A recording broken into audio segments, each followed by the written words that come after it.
Hey everyone, how we doing today? This is James Sweeney, aka SplitSuit, and welcome back to another video.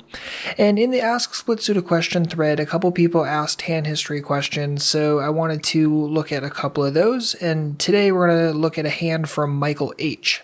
And Michael H prefaces the hand by saying, I have a question which I also believe is an interesting spot for many players at 10 no limit and up. It's about facing a check raise on the flop. Which hands to fold, which hands to call, which hands to raise.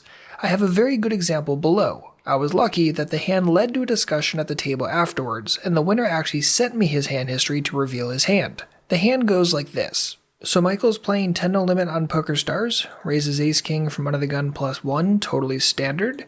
Folds around, get a call, get another call, go three-way to it, and the button in this situation is a 16-11, and the big blind is a 17-9 with a check raise of 1 out of 7. Now, I wasn't given sample sizes here, so I'm just going to assume that maybe it's a couple hundred or a few hundred hands, whatever. I'm assuming these aren't the biggest sample sizes in the world, but whatever, we'll get there as we get there.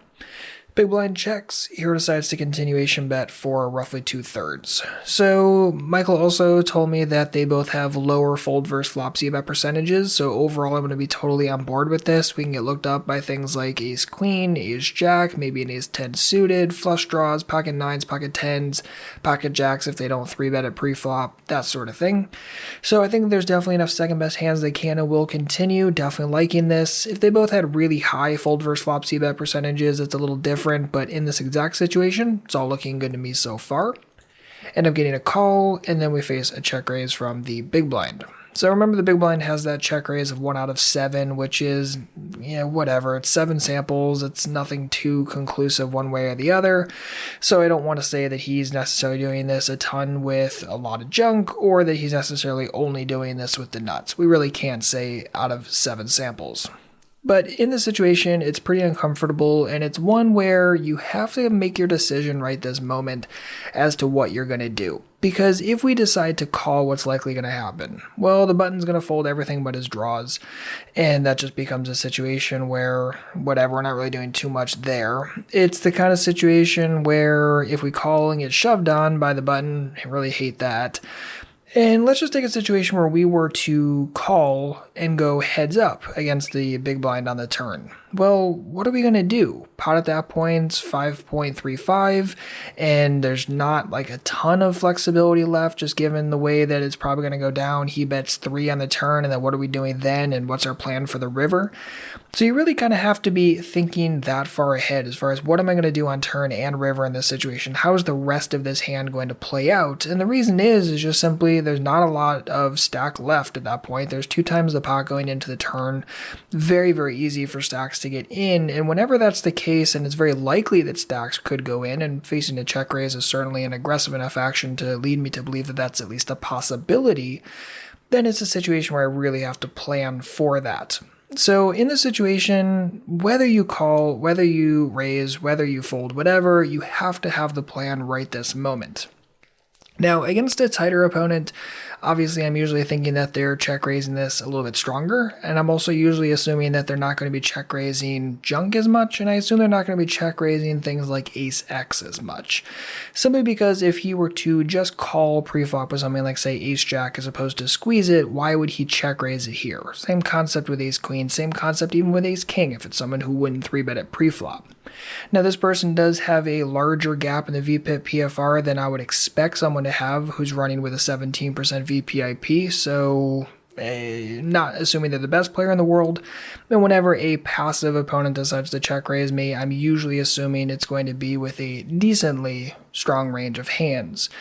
And also one thing to consider is we have the ace of diamonds in our hand, so it's not like the big blind could even be doing this with like ace queen of diamonds because that hand is impossible for him to have. So it pretty much puts him on flush draws, sets, obviously there's 6 combos of those, and is he really doing this with enough second best stuff? So I just look at it as if I were to stack off in this situation, call here, call turn, call river, do I think I'm going to be winning that situation enough of the time? And I don't really expect to against this exact opponent. I think it's definitely running against me in this situation, barring some other reads or info. If you've seen him ever check raise or like raise the flop with just a naked top pair, then I am definitely probably not folding as much because I'm assuming like ace queen or ace jack could be in here. But if I haven't seen it yet, I'm usually not gonna want to stack off here. I've only put in, give or take, around 9 big blinds. Do I really want to put in the other 91? Probably not. So that's just kind of the way I would visualize it, but the big important point is make your decision right this moment. I really don't like trying to call here and reevaluate, because what are you going to do on like any turn card?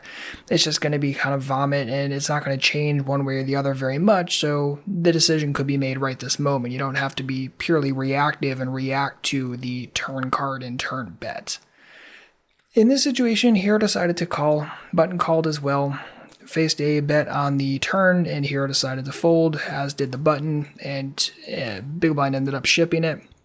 And when they were discussing the hand later, the Big Blind ended up showing that he had ace queen in this situation. Now, it happens. I'm definitely going to take a note on that. I'm definitely going to want to note that he's raising the flop with just a naked top pair. That's very, very, very important information to have. But with the information that I had at that exact moment on the flop, I think I'm going to be folding or calling and getting very sticky. It's one way or the other. I'm usually not going to call and then fold on the turn bet. I just really don't see much reason to do that. Again, I need to make my decision early in the hand, and the flop is the point where you want to do that. So Michael, thanks for the great hand, and hopefully this gets you started the next time you face a check raise on the flop or turn or whatever. And if you or anyone else has another poker hand or poker question that you'd like me to discuss, feel free to leave it in the Ask SplitSuit a Question thread. I'll leave a link for that in the description box. And same as always, please make sure to like and subscribe if you're enjoying this type of video. So if you have any questions, please don't hesitate to let me know. Otherwise, good luck out there and happy grinding.